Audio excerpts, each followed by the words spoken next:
when I was still a Protestant, I discovered this diminutive Catholic nun named Mother Teresa. And I read a story about her that made a profound impression on me, it still did. Because again, I think from my point of view as a Protestant, the most important thing I could do in the world would be to get people to profess the faith as I understood it.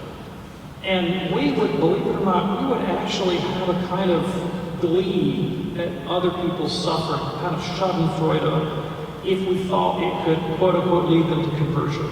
A genuine happiness in like another person's trials, thinking, oh, maybe this is what God will use to bring them around to see the right point of view. And getting them to seal the deal, like that was the important thing.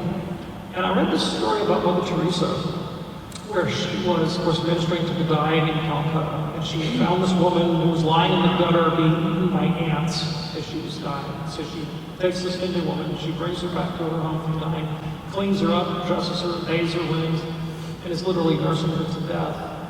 And, you know, as an evangelical, I was like, okay, now you got her where you want her. This is the time to lay the four spiritual laws on her. This is when you try to coerce her into making an act of faith and inviting Jesus into her life.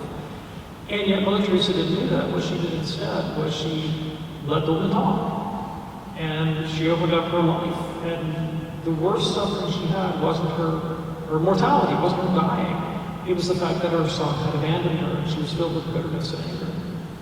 And through her own love and charity, Mother Teresa brought this woman to the point of saying, I forgive my son.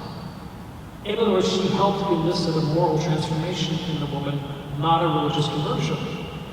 And that was the end of the story, and the woman died.